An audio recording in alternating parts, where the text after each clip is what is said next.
जय श्री श्याम भक्तों, कैसे हैं आप सब भक्तों। आज है सावन मास की हरियाली तीज। हरियाली तीज के दिन हर सुहागने महिला व्रत रखते हैं, बायना निकालती हैं। जिस लड़कियों की शादी हुई होती है, आज के दिन पियर वाले उनके घर पे सिंदारा लेकर के जाते हैं। तीज माता का सुहाग का सामान, साड़ी वगैरह सारा लेकर के जाते हैं। और जो कंवारी लड़की होती है वो भी व्रत रखती है तो उन्हें अच्छा मनभावन पति मिलता है। पार्वती माता ने 108 वर्ष तक तपस्या करके शिवजी भगवान को आज के दिन ही पाया था। आज के दिन गौरी शंकर की पूजा की जाती है, माता पार्वती और शंकर जी की पूजा की जाती है तो उन्हें सदा सुहागन रहने का आशीर्वाद मिलता है। शंकर भगवान ने माता पार्वती को जब कथा सुनाई थी तो उन्होंने कहा था कि आज के दिन जो कोई भी आपकी और मेरी पूजा करेगा उसे मैं आपकी तरह अमर सुहाग का वरदान दूंगा। तो इस तरह से कर जाती है। सिंदारा वाले दिन, आज तीज है, हरियाली तीज है, तो एक दिन पहले सिंदारा होता है।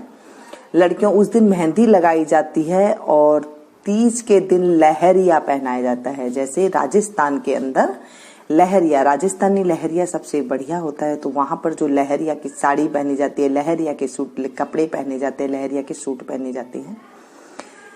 ये हर जगह मनाई जाती है ये तीज। तो आज हम तीज माता की कहानी सुनेंगे। तीज माता की कहानी के साथ साथ अगर नीम की कहानी सुनते हैं तो उसका साथ में फल मिलता है, नहीं तो कहानी जो है पूरी नहीं होती। तो नीम की कहानी जरूर सुने आज के दिन जब आप पूजा करते हैं।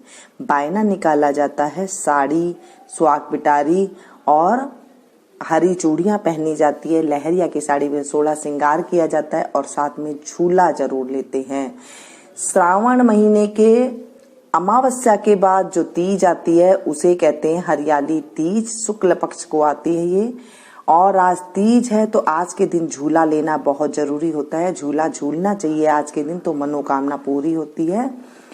और खूब सज धज के लड़कियां आज के दिन जो है पूरा 16 श्रृंगार करके आज के दिन जो है झूला लेती हैं और व्रत रखती हैं। व्रत ना कर सके तो कहानी जरूर सुनिए आप, बायना जरूर निकालिए आप तीज माता के नाम के।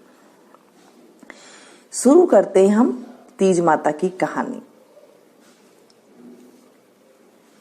दो बहनें थी, दोनों बहनें तीज माता का व्रत करती थी। आज तीज है, तीज माता का व्रत करती थी।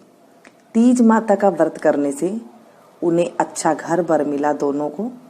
और बड़ी बहन जब नीम को सींचती थी, क्योंकि आज के दिन नीम भी सींचा जाता है, तो वो कहती थी, हे नीम तू तो कड़वी है। और जब छोटी बहन सींचती थी वो कहती, हे नीम तू मीठी है। बड़ी बहन जब पियर में रहती थी, ना तो बड़ी बहन को कोई पियर वाले पसंद करते थे और ना ही ससुराल वाले पसंद करते थे। छोटी बहन को पियर में भी उसे खूब पसंद किया जाता था और ससुराल में भी उसे खूब पसंद किया जाता था। वो परेशान थी बड़ी बहन की, मैं क्या करूं, मैं सबके साथ इतना अच्छा करती हूँ, इतना अच्छा बोलती हूँ, इतना सबका काम करती हूँ, फिर भी मैं सबको बुरी क्यों लगती हूँ। वो छोटी बहन सबको प्यारी क्यों लगती है। वो ऐसे कई साल बीत गए तो बड़ी बहन ने किसी समझदार औरत से पूछा, बड़े बुजुर्ग से पूछा कि मेरे साथ ऐसा क्यों होता है कि मैं हमेशा सबके साथ अच्छा करती हूँ, उसके बाद भी मुझे ऐसा ही जो है कोई पसंद ही नहीं करता। मुझे ना कोई यहाँ पसंद करता है, ना कोई मुझे ससुराल में पसंद करता है, ना मुझे कोई पियर में पसंद करता है। और छोटी बहन को सभी जगह पसंद करते हैं, ससुराल में भी पसंद करते हैं और पियर में भी पसंद करते हैं।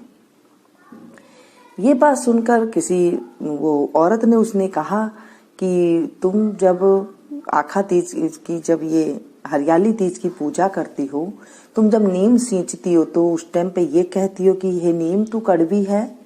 उसने कहा, हाँ मैं यही कहती हूँ, तुम नीम कड़वी है। तो कहती कि इसलिए तू सबको कड़वी लगती है, तू सबको अच्छी नहीं लगती, तू कड़वी लगती है।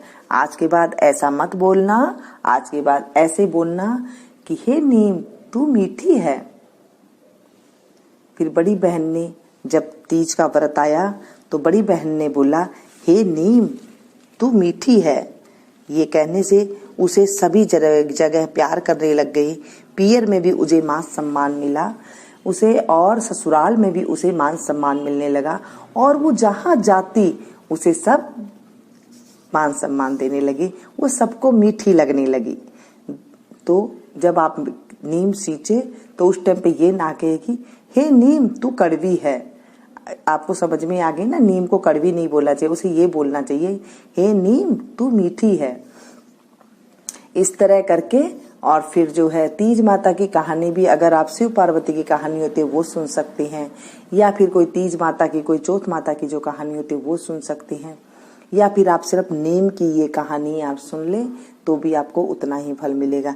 इसके बाद बिंदाई जी की कहानी जरूर सुननी चाहिए, इससे हमारी पूरी होती है, मनोकामना पूरी होती है, क्योंकि माता पार्वती को गणेश जी अति प्रिय है, और गणेश जी की कहानी के बगैर कोई भी कहानी पूरी नहीं होती है। तो चलिए शुरू करते हैं। बिल्कुल छोटी सी मैं आपको कहानी सुनाऊंगी जो हमारे बड़े बुजुर्ग सुनाते थे। आज मैंने आपको तीज माता की पौराणिक कथा सुनाई है, तीज माता की नीम की पौराणिक कथा सुनाई है। अगर आपको पसंद आई हो तो प्लीज एक लाइक जरूर दीजिएगा। हे तीज माता, मैंने आज आपकी कहानी सुनी है, इस कहानी में कोई त्रुटि हो गई हो तो आप मुझे माफ करना, अधूरी है तो पूरी करना, पूरी है तो स्वीकार करना। हे तीज माता, जो इसे सुने सुनावे और हुंकारा भरे उनकी भी मनोकामना पूरी करना।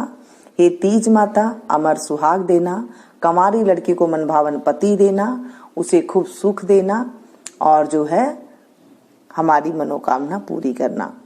और आज के दिन सत्तू जो होता है, जो सत्तू होता है बाजार में मिलता है, सत्तू चावल के, बेसन का, गेहूं का, अलग अलग सत्तू मिलते हैं। भुने हुए नाच को पीस करके सत्तू कहा जाता है उसे, और वो बाजार में मिलता है। सत्तू में बूरा मिला करके, घी मिला करके, उसके लड्डू बना करके आज के दिन मुंह मीठा करते हैं उससे, और व्रत खोलते हैं, या फिर वैसे भी खाया जाता है।